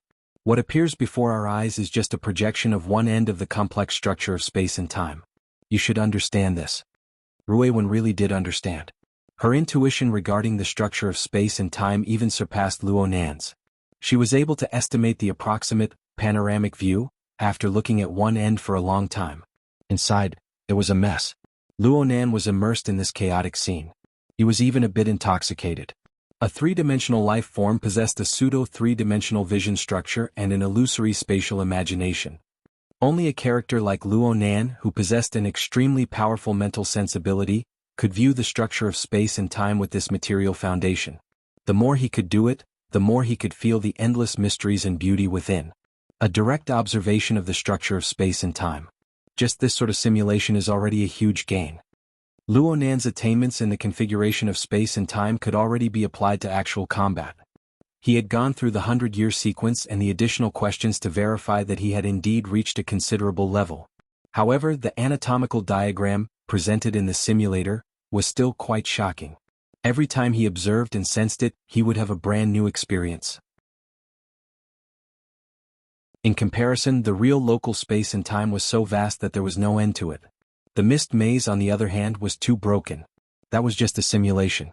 What kind of splendid scene would it be if the real space and time were dissected into this? Yes, in order to create this simulator, the basic requirement is to dissect the local spacetime, cut the complete spacetime into suitable materials, and reassemble it with the method of configuration, changing the rules and laws.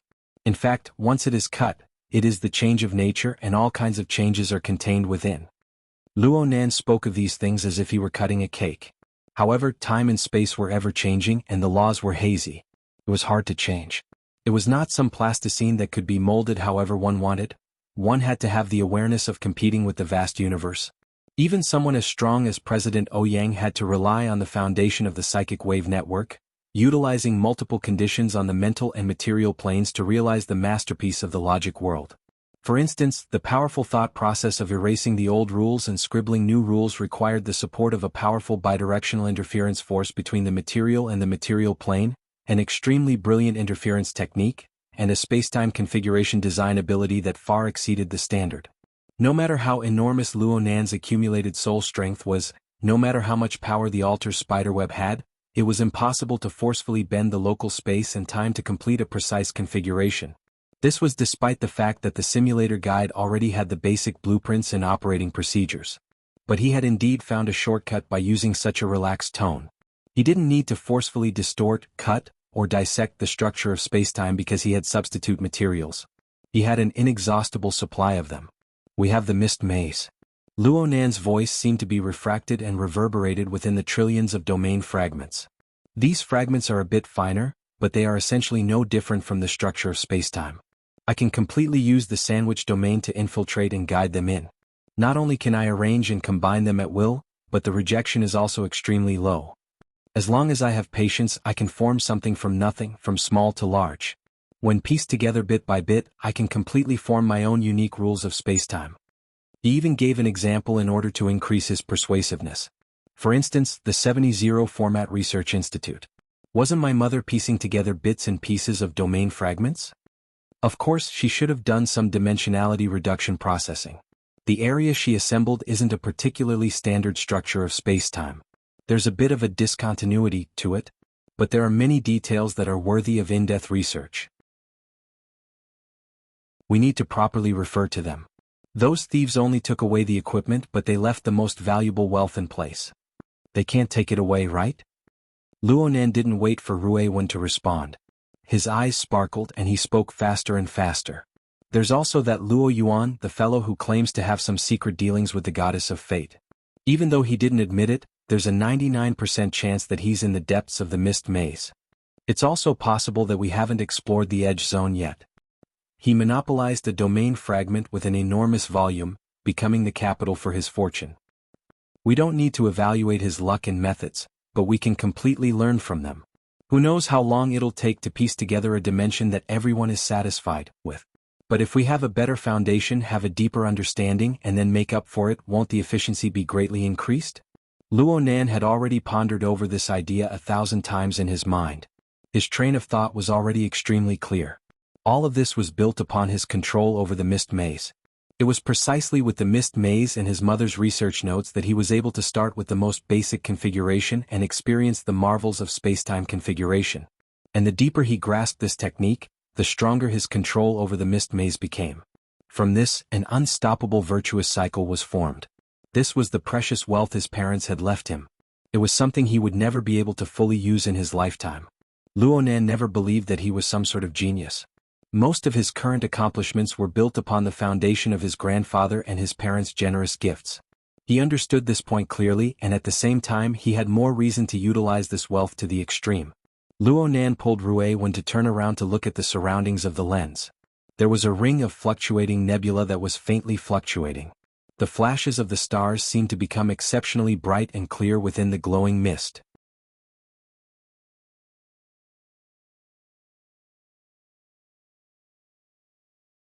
Luonan had linked the question board in his hands to a certain data center in Ban City. Luonan had finally collected this information. The source should be a part of a large data collection project of a large power. In the modern information society, this type of database also had an explosive amount of information. It was time to make good use of it. Sequence 2 data loading complete. How many seconds? Luonan was a bit stupefied. The difference in mass. Did it need to be that obvious? Of course, from the information provided by the system, the external neuron had already been downloaded from the data center before it was officially loaded with Sequence 2's information.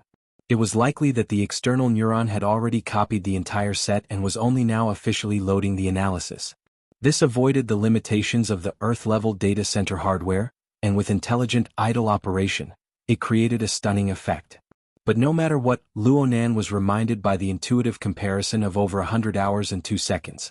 Compared to the flood of data from the Sunwheel Extreme Prison, the reserves of the Earth-level data center were on a completely different level. The Sunwheel Hell was impossible to quantify, but Sequence 2's massive amount of data allowed Luonan to estimate an approximate value range. Using this reasoning, Luonan seemed to have underestimated the computing power gathered by the altar's spiderweb and the ability level of the brain array formed from it. This kind of ability really exceeded his expectations.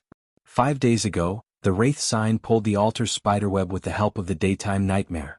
It planted a hint in the subconscious of billions of living beings across the globe that were affected, establishing a connection. Luonan never asked for it, nor did he expect it to do anything through this connection. He just allowed it to exist and be used. But when Luonan and the true god and pope of the Amaterasu order battled across space, creating a scene of a falling sun and a fortress in the clouds, Luonan's weight in the entire system immediately increased by tens of thousands of times. A flash of light turned into an echo. Among these billions of living beings, the telepathic responses of the hundreds of thousands of ability users, who had already climbed to higher levels of the evolutionary tree, had already caused considerable interference to Luonan. For the sake of sorting out the chaotic echoes and not affecting his own state, Luonan used his own perfect body as a standard to establish the image of a god. This was tantamount to establishing rules for the altar's spiderweb. Since then, Luonan's chaotic expression had directional feedback, and the brain array of the brain array in the cloud had set up its basic structure. There was, without a doubt, a great deal of potential to be excavated within. Luonan's statue of God only supported the most basic of feedback. It was just as he said to Ruewen. He didn't even understand the core structure, let alone anything else. Luonan was able to realize a leap in computing power. On one hand, it was abundant to the point of overflowing computing power. It was similar to an exhaustive method, forcefully piling up efficiency. On the other hand, the altar's spiderweb led by the Wraith sign and the external neuron planted deep within the brain seemed to possess a basic framework for utilizing this resource. Luonan was at best a person who used tools. This was great. It wasn't like Luonan truly viewed himself as an omniscient and omnipotent god. He had domains that he was good at. Of course, he had domains that he wasn't good at. For the latter, the most practical consideration was obviously to utilize tools. The sudden increase in harvest did not disturb Luonan's established train of thought. Instead, it raised his expectations a step further. He had wanted to experience the large data processing capabilities of the virtual brain system. Now was the time. Luonan's fingertips swiped across the interface in front of him. He did not directly enter the rule jigsaw puzzle. Instead, he first clicked on the brain in a jar. Before developing a large construction project, he needed to make a solid design blueprint. After a series of operations on the secondary interface, the simulator of simulations gave feedback. Do you want to activate automatic editing mode? The simulator we are using right now is actually a virtual machine. Calculations on the pure data level are not needed. The external neuron is already hard enough. Let's begin now. Luonan's mouth did not stop. It was as if he was reminding Ruewen, but it was also as if he was encouraging himself. Then he clicked on the virtual button without a doubt, entering brain in a jar's automatic editing mode. The interface suddenly went black, but soon glimmering text and information appeared section by section. Model, Inner Universe. Version number, Great Sovereign Level Basic Exploration Model 2. 7. Authorized Production Department, Heavenly Abyss Empire's 17th Equipment Department. Authorization time limit, permanent. To explore the gap. To pay for shame. To live for the past, Xianxia. Who was Xianxia? Luonan could only guess that this was a name. He should be a character of great status in this high-level civilization. It was just that his words were a bit dull.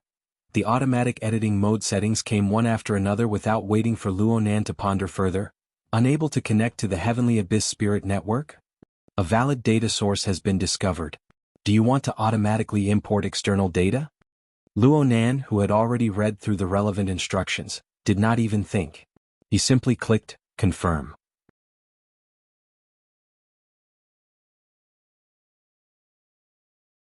The current situation is intermittent, but there are still signals coming through. The accumulation of information was quite effective. Currently, they were trying to reconstruct the possible environment of the other side based on the feedback of the signal. They were also trying to determine the relative position. No one knows if it's real or not. At the end of the day, distinguishing between the real and the fake is the most important thing. I think that if we want to figure out where the new plane is, we should ask that Mr. M.O. directly. That way we can have a straightforward answer. As he spoke, Jeff couldn't help but mutter a lot of things. He expressed his opinion, but his words were also mixed with emotion. Neither Wang Yu nor Chairman Mao answered Jeff's complaints. Instead, they asked after digesting the relevant information. The one who asked the question was Director Mao, who was still dressed in a flowery shirt.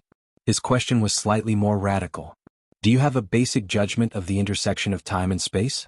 I mean, Levi, what was his judgment? Ban City? North or south of the coastline?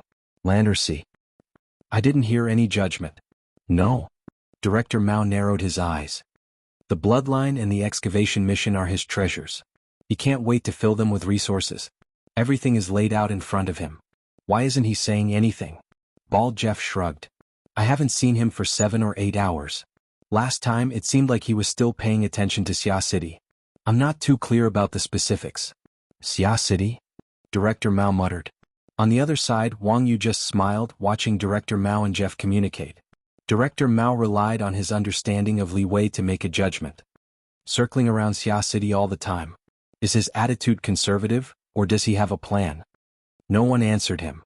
Director Mao wasn't here to perform a one-man show. He pulled Wang Yu along, ignoring the surveillance, and opened a cross-border communication channel. In addition to understanding the information, he also needed to have a clear attitude. So he suddenly changed the topic. He didn't even care about the awkwardness. Speaking of having a plan, Wang Yu, you're taking your time. Are you still planning to hold the high seas auction? Wang Yu was still smiling, but her tone was very certain. Of course. There are even more people looking forward to it. Really? Mr. Mo can't figure it out. From Luonan's perspective, there might be unexpected harvests. Quite a few people think so. Luonan, it's time to mull things over. Also, Director Mao, your extraordinary conference played beautifully with the adjournment, but it stifled people quite badly. I heard that quite a few people believe that the conference will resume on the day of the auction. They can invite the parties involved to have a detailed discussion face-to-face.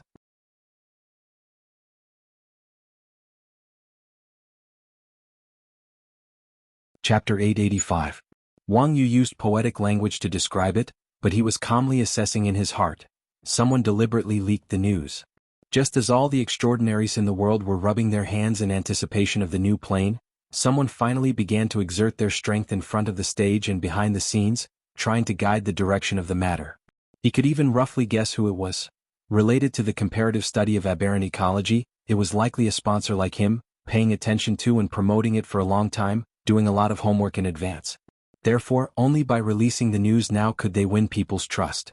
Even a strong-willed person like Director Mao was in a state of doubt. At this time, Director Mao thought of another story. Spring City? Many things have happened in Spring City in the past 6 months. Even someone as reclusive as Li Wei can't stay calm. I heard someone stole a uterine fibroid, which is like stealing his elixir. Wang Yu simply answered, I've heard of it. That seems to be where Xuanhuan perished. To be precise, it's the southwest volcanic area. It's a few hundred kilometers away and it's just missing. A sensitive area. Director Mao stared at Wang Yu and Wang Yu looked back at Director Mao. They were both pondering each other's thoughts. In the end, Director Mao got straight to the point. Speaking of which, Luo Yuandao's laboratory is very close to that place. That's always been their active area. It seems that young Master Wang already has a direction. As I said, this is more in line with my common sense and aesthetics. Wang Yu also put on a frank attitude. A plane that's extremely close to us will always have some contact with us for a period of time, more or less, and not just appear in everyone's greedy dreams. Director Mao clapped his hands in admiration, the hairs on his arms trembling. Now that's a solid attitude. Now that I think about it, the so-called new plane for the past 6 months wasn't just a dream. So, what does young Master Wang plan to do next? Cooperation. Cooperation that can quickly get results. Wang Yu looked like he knew everything. Director Mao, UO and Quantum Corporation, what are your considerations? Considerations? Are you talking about those greedy shareholders or the brain-dead board of directors? After a pause, separated by a distance of several thousand kilometers, the two looked at each other and laughed.